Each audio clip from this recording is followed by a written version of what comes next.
O programa a seguir tem classificação indicativa livre.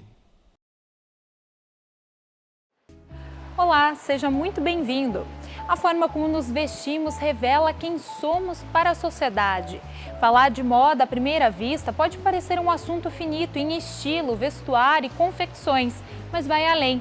A moda está intimamente ligada à memória. Cada roupa é cheia de histórias e desvenda significados culturais. No Caldo de Cultura de hoje, nós vamos entender melhor desta relação que nos transporta pela história da humanidade. É agora!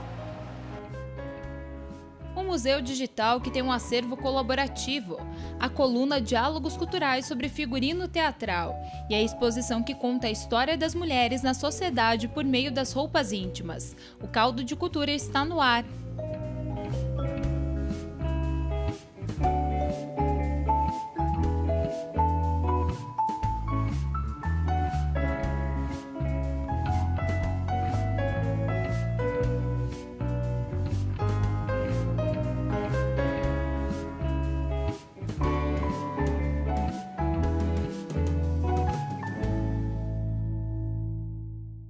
A memória é um processo dinâmico de construção da vida social. Ao mesmo tempo que ela é o passado, é também o colorido presente que dá o norte de nossas raízes. E aí entra a moda. Por meio das vestimentas, nós podemos compreender a identidade, a estética e o comportamento de uma época. A gente que estuda e lê e trabalha em relação à moda, a gente tem uma noção de que essa é uma área que faz muito parte do cotidiano das pessoas, que faz muito parte das relações sociais e das relações culturais que as pessoas têm. Isso às vezes pode ficar um pouco apagado quando se pensa em moda, né? Mas nós gostamos e tentamos ressaltar que moda é mais do que roupa, né? Moda é mais do que um sistema de produção, é isso também, mas tem a ver com afetividade, tem a ver com as relações com as pessoas, tem a ver com as histórias de vida das pessoas, e as roupas marcam muito eventos sociais e pessoais, né? Então, moda tem tudo a ver com memória, se a gente for pensar. Normalmente, quando a gente conversa com alguma pessoa sobre a vida dela, sobre alguns eventos, e ela for narrar algumas coisas sobre a vida dela, sempre vai aparecer alguma roupa, principalmente vestido de casamento, alguma roupa marcante na sua vida. Então, moda tem tudo a ver com memória. A vestimenta como memória e identidade vem de encontro com o porquê de preservar ou reinventar peças. As tendências ressignificam outras épocas e nos fazem reviver momentos. Cada roupa é carregada de valor afetivo. Na nossa sociedade, nós lidamos e nos relacionamos com a roupa o tempo todo, né? Nós usamos esse artefato sobre o nosso corpo o tempo todo, em todas as situações, para nos relacionar com o outro. Raramente eu toco na sua pele, normalmente eu toco na sua roupa. A arquitetura, a decoração das casas, muitas vezes conversa, né, com essas tendências de moda, ou que designers de moda estão fazendo, o que necessariamente não se vê como tendência, ou com antitendências. Então, nós também temos que pensar que nós não somos seres assim tão compartimentados, né? A nossa vida ela é feita de diversos aspectos que se misturam, que se repetem, que são ciclos, que muitas vezes uma coisa que nós nos sentíamos que éramos no passado, nós voltamos a nos sentir daquele jeito de novo. Então, a gente pensa também que a moda acolhe um pouco todas essas faces ou essas formas que nós somos, enfim, né, seres fragmentados e não seres compartimentados. De uns tempos para cá, os museus têm acrescentado em seus acervos peças de moda. A roupa é um indicador de memória que acompanha a evolução da sociedade. E um dos espaços que aderiu a esta linha é o MIMO, Museu da Indumentária e Moda. O Museu da Indumentária e da Moda, o MIMO, é resultado de estudos na área de moda e memória. Uma proposta inovadora desde as pesquisas de acervo até a forma de se apresentar ao público, online. As obras aqui podem ser vistas pela internet, democratizando o acesso ao universo da moda. O museu é um museu digital, de natureza digital, quer dizer, com acervo digital.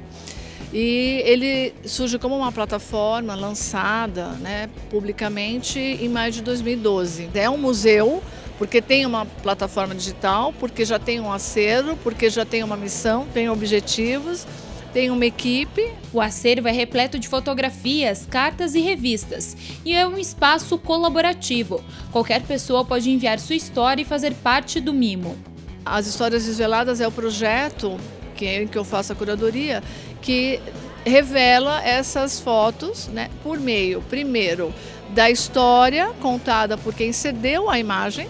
Tá? Então tem um vestido de noiva, a pessoa escolheu aquela foto para ceder para o museu, e aí o museu escolhe aquela foto, seleciona aquela foto para ser revelada, desvelada, e pede para esse cedente contar a história da foto. Quer dizer, qual é a sua história, né, com a moda por meio daquela imagem. Desta foto e dessa história contada, que a gente chama de foto revelada, né, pelo cedente, o museu entra com uma equipe, né, traz colaboradores ou a própria equipe do museu, analisa essa foto e essa história, né, essa, enfim, foto revelada, aí sim pelo viés da história da indumentária e da moda. Então um olhar mais especializado, né?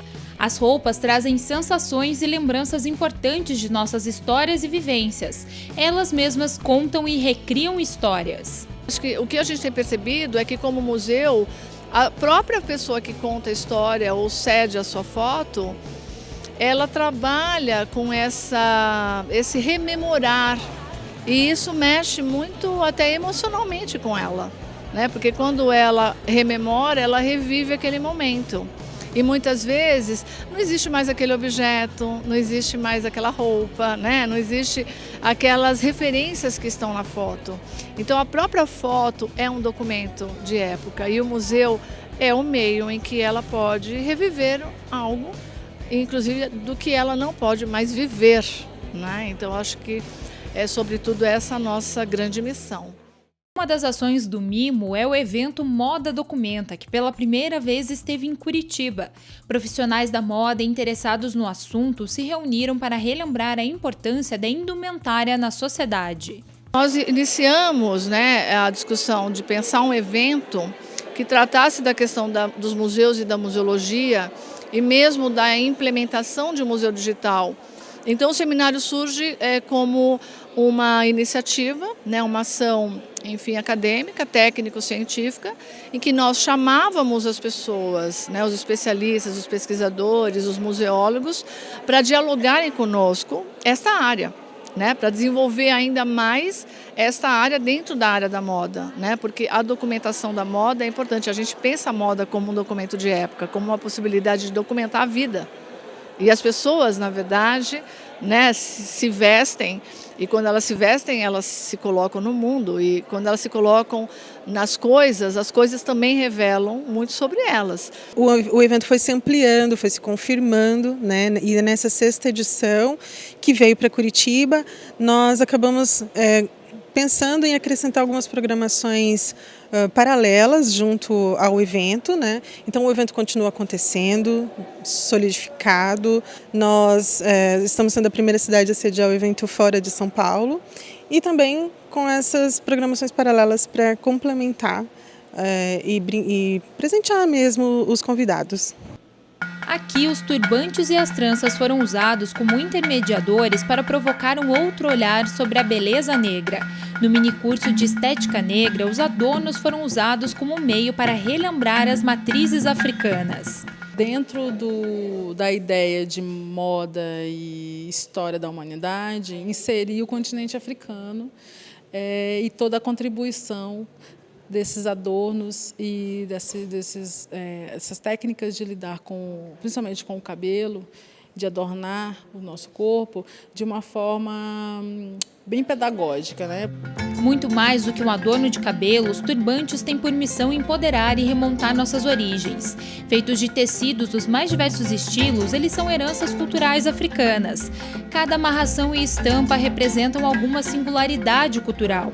Este verde, por exemplo, vem de Moçambique e é utilizado, entre outras coisas, para as mulheres carregarem seus bebês.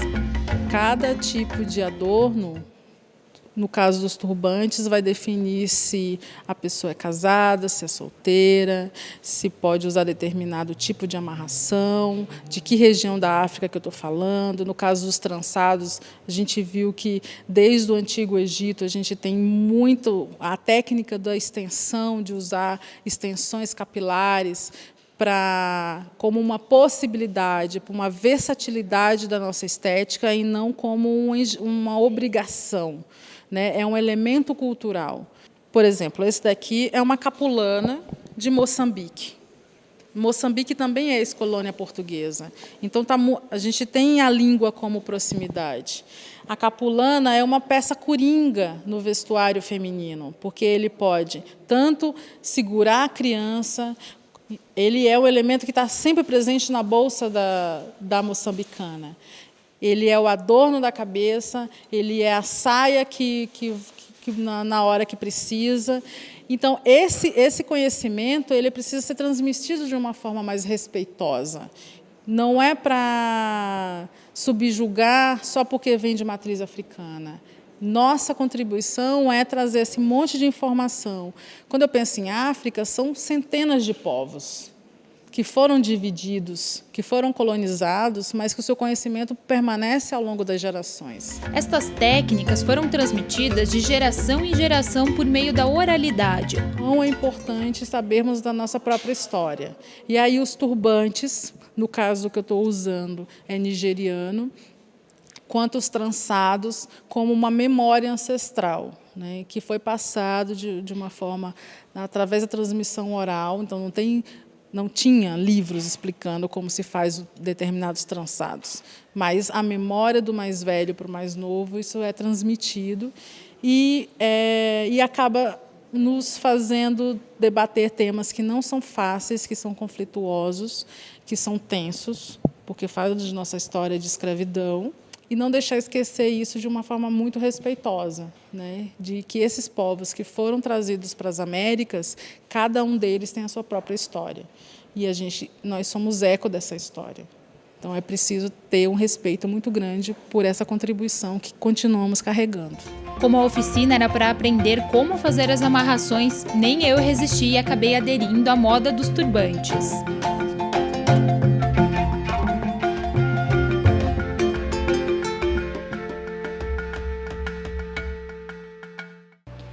Mas não é só na sociedade que a moda se manifesta e se faz importante. Nas artes cênicas, ela é parte essencial do espetáculo.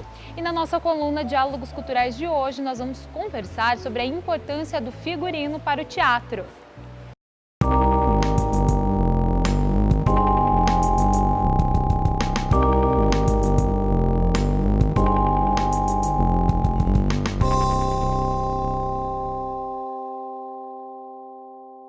Olá, meu nome é Alaor de Carvalho, sou professor da Universidade Federal do Paraná, setor litoral, onde eu ministro aulas de teatro no curso de licenciatura em artes.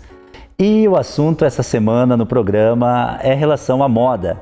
E claro que o teatro não fica de fora desse assunto, já que a gente tem a moda também presente na construção, na criação, enfim, dos figurinos. Ele vai sempre trazer um simbolismo para a representação.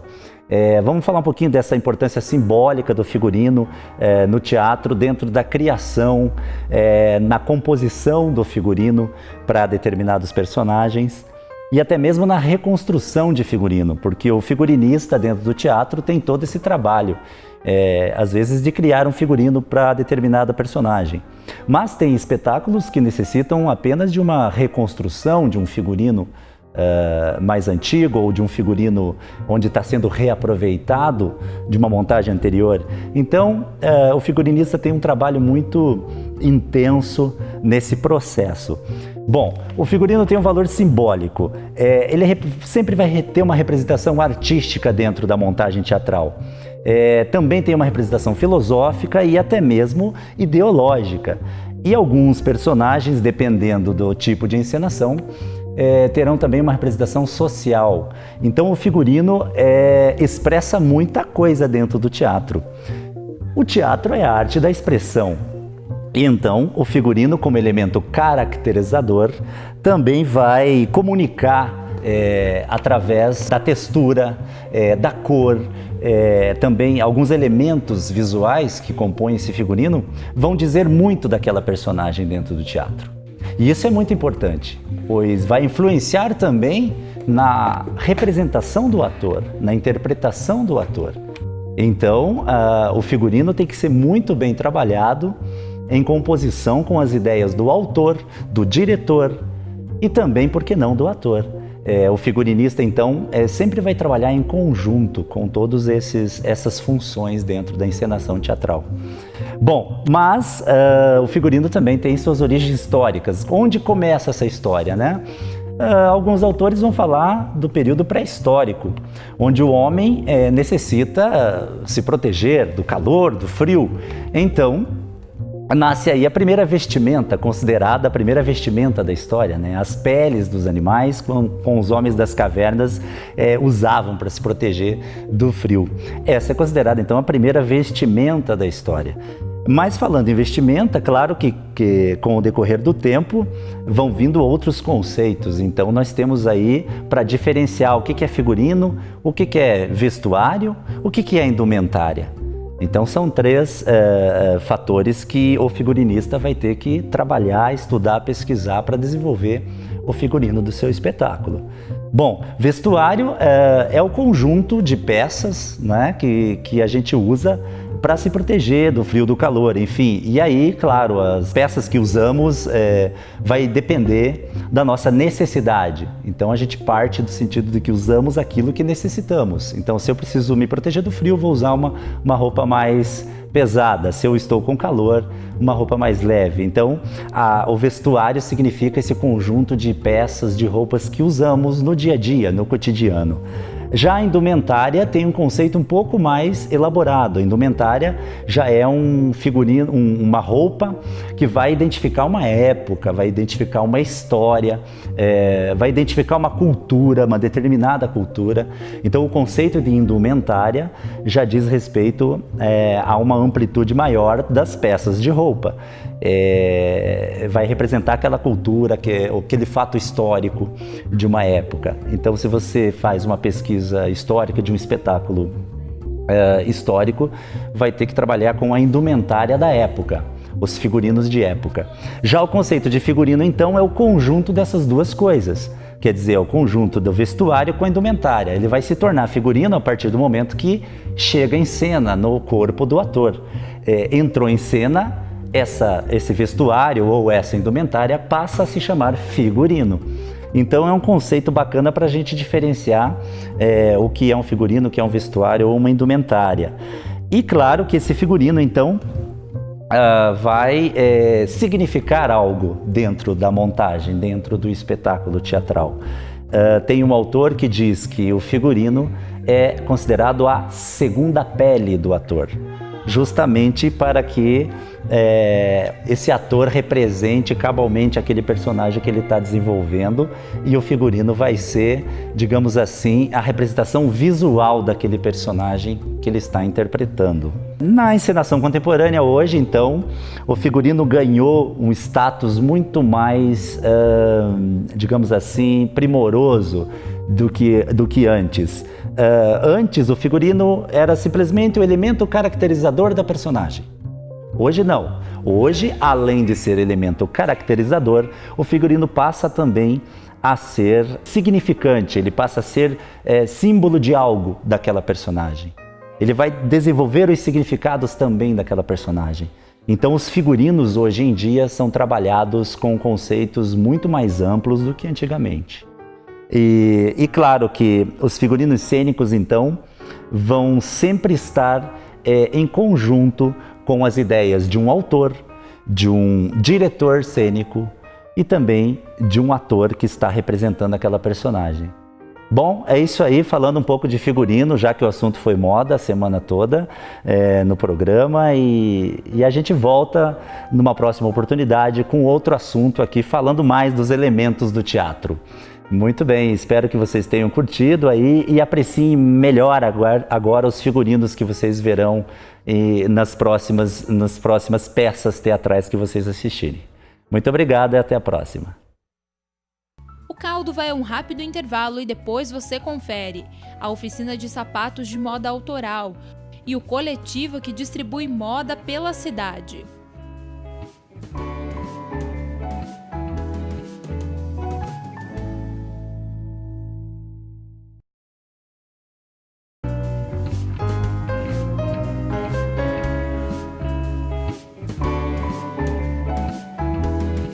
O Caldo de Cultura está de volta e hoje falando de moda e memória. As mudanças na moda ocorreram mais intensamente a partir da segunda metade do século XVIII. Na França surgem as primeiras publicações especializadas no assunto, e foi o rei Luís XIV que começou a utilizar a moda como manobra política. Já no século XIX, na era da industrialização, os ternos pretos passavam a representar uma posição social. E um acessório da roupa feminina diz muito sobre a evolução da mulher. É a roupa íntima, que ganhou uma exposição. Por debaixo destes panos há muita história envolvida. Ao primeiro olhar, parecem apenas peças íntimas femininas, mas cada uma tem significado. A lingerie passou por uma série de transformações ligadas a mudanças culturais do século XX. As calcinhas acompanharam a evolução da mulher para o mercado de trabalho, por exemplo. A gente armazenava tecidos, né? Tecidos de indústria já falida do Brasil, como a Braspérolas e outras tantas indústrias que ao longo desse processo de globalização foram engolidas, né? Então a gente guardou os tecidos durante muitos anos e depois, como a gente vendo um pouco, entendeu que as calçolas antigas eram feitas de cambraias de linha, a gente tinha bastante. Então nós resolvemos que seria legal armazenar ela não só como tecido, mas dentro de um contexto histórico. Porque a gente tinha também as rendas de fábricas do início do século XX, e aí a gente botou nesse contexto, né? As que não são cópias, na verdade, tem coisas autênticas aqui também, mas as que não são cópias são a partir dos anos 30. Né? As outras, sim, a gente teve que fazer uma pesquisa de basicamente um ano, não é? Para poder chegar aqui nesse processo que a gente chegou, e contou com a parceria de muitas pessoas, a Silvia, a Cristina Horta, o grupo, a Roda de Bordados, né, porque só a gente não conseguiria. Meados do século XIX, era comum as mulheres usarem os espartilhos, que apertavam o tórax e deixavam o corpo em formato de ampulheta, algo atraente para a época. Além dos corseletes, a roupa íntima ainda tinha calças até os joelhos. Mas ao final do século, com a Primeira Guerra Mundial, as mulheres precisavam integrar o mercado de trabalho. E com isto veio a necessidade de novas peças íntimas, que trouxessem mais conforto e mobilidade. O espartilho fica de lado e nasce a cinta. Aquela roupa, na verdade, no meu entendimento, tipo os corsetes que nos apertava, porque não podia mostrar que tinha peito, porque não podia nada. Então, eu sentia assim, que a nossa libertação, de certa forma, ela começa também com essas roupas que vão, pouco a pouco, soltando o nosso corpo, assim. Porque os corsetes, ela era uma coisa horrível, eles deformavam o corpo das mulheres, eles quebravam as costelas, eles comprimiam costela com costela, não é? E nessa evolução, no caso que eu coloco aqui, ela não tem não só essa evolução um pouquinho, que vai mostrando meu entendimento, isso, claro, que à medida que você vai para o mercado de trabalho, você já não pode usar aquela roupa que te prende, que tu tem uma mobilidade que normalmente que necessita uma mobilidade, que tu está com o corpo todo amarrado, não pode, né? Mas você vai vendo também a evolução das tecnologias, de tecidos. Toda essa trajetória até as peças que conhecemos hoje podem ser acompanhadas no espaço cultural Mulher, Trabalho e Memória. A exposição à memória da roupa íntima feminina traz um recorte da passagem do tempo no universo feminino através destas indumentárias. A gente entendeu que poderíamos falar da trajetória das mulheres, não como consumidora de moda, que é assim que a moda coloca, as mulheres como consumidora. E nós entendemos que nós somos a principal mão de obra dessa economia. Desde que ela se forma com 79% quando no Brasil, no caso do Brasil, era 79%, e na média mundial chega a 80%, desde a indústria, desde que ela se forma com a mão de obra feminina e 15% com a infantil. Então, a gente, como promotora dessa economia, não poderia deixar absolutamente de ser vista como, não só por ser a grande propagandista, a mão preponderantemente feminina, mas pelas lutas que saem a partir da indústria têxtil, como a nossa luta histórica, a luta pelo voto feminino sai a partir daí, das operárias dessa indústria, as comunistas, anarquistas, socialistas. Então, a gente não só queria falar desse espaço a partir das operárias, e como também das promotoras dessas lutas, né?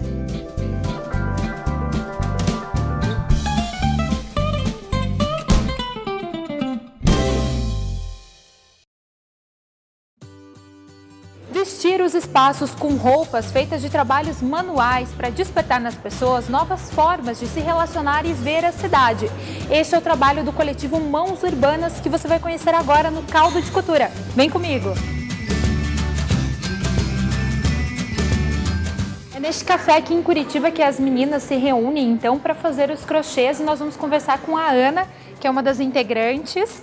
Ana, me conta, como surgiu o grupo, o coletivo Mãos Urbanas? Bom, o coletivo surgiu de uma iniciativa de um grupo de mulheres que estava envolvida com a organização do Moda Documenta, que é um evento científico, né, de discussão sobre a memória da moda e do design. E aí a gente se reuniu e desde a primeira vez a gente se empolgou muito com a ideia e acabou criando um coletivo que vai seguir adiante, mesmo tendo acontecido já o Moda Documenta nos dias 12, 13 e 14 de maio. Vocês fizeram intervenções urbanas em vários pontos da cidade. Quais foram esses pontos e qual a importância disso? Então, foram 13 pontos, eu não vou conseguir falar de todos de cabeça para você, mas eu posso já citar alguns, como o Museu Paranaense, o Prédio Histórico da Universidade Federal do Paraná, a Reitoria, o Museu Alfredo Andersen, algumas lojas que foram parceiras no evento, como a Heroína e o Novo Louvre e a Suiane Maria, e mais alguns, o Edifício Anitta, o Memorial de Curitiba, acho que foram os 13 agora, não sei se eu esqueci de algo. E qual que é a importância dessa intervenção urbana? Então, tem várias coisas que a gente pensa e realiza quando a gente faz as intervenções, né? Uma delas é deslocar o olhar das pessoas para olhar diferente a cidade, né, Curitiba. A outra coisa seria levar o crochê, que é uma atividade feita dentro de casa, normalmente por mulheres, para um espaço coletivo, né, que é o espaço da cidade, e também pensar a relação do dia a dia das pessoas nessa cidade em relação a esses trabalhos que são domésticos, né? Tá certo, obrigada, Ana. E Jennifer, qual que é a importância desse trabalho manual? Olha, a importância do crochê é de levar ele até as pessoas, né, para que elas vejam também que ele deixa de ser um artesanato só para dentro de casa, trazer esse suporte cultural também, para que elas vejam tenham um outro olhar sobre a peça. Importante também colocar ele em outros espaços da cidade para, enfim, embelezar a cidade e colocar um outro olhar, né? Isso, chamar a atenção para algo que é cotidiano, né, que geralmente fica no nosso dentro de casa, chamar ele para fora de casa para você ter essa percepção diferenciada. Tem uma memória afetiva envolvida nisso também. Sim, e a gente sempre traz, independente, né? Você aprende a técnica, você quer passar essa técnica para as outras pessoas e trazer essas memórias que também elas proporcionam para a gente. Tá certo, muito obrigada e sucesso, meninas! Obrigada! A moda autoral é um conceito que cresce a cada dia. Nele, as peças são feitas para serem únicas, como obras de arte. Uma equipe de designers aqui de Curitiba criou uma sapataria que utiliza este conceito. Você vai conhecer agora a Oficina Gasp.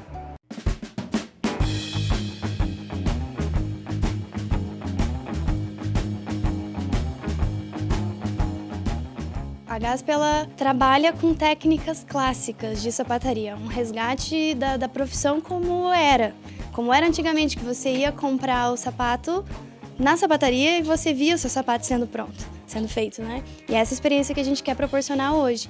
É no sentido de que a gente não se sentia satisfeito simplesmente criando, conceituando e mandando para alguém desenvolver. Já que a gente tem a possibilidade, no início, de ter as ferramentas e construir o ateliê, a gente abraçou essa ideia de fazer tudo mesmo, desde o zero.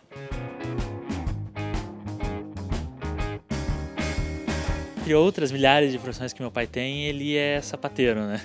Ele tinha uma fábrica nos anos 80, aí de repente ele estava já cansado de trabalhar nas outras coisas dele, ele resolveu voltar a trabalhar com calçados, né? Fazer calçados. Então eu vi a oportunidade de chamar meus amigos, né? Meus colegas na faculdade, para fazer esse projeto, né? A moda autoral, ela tem essa característica de que é algo mais exclusivo e feito pelo próprio artista. O princípio aqui da Gasp, assim, que me deixa muito feliz é a oportunidade de ser criativo toda hora. Somos 3 criativos, trabalhamos muito bem nessa questão de criatividade e a gente tem uma liberdade muito grande sobre qualquer produção, qualquer calçado, qualquer outras coisas que venham a ser feitas com a Gasp.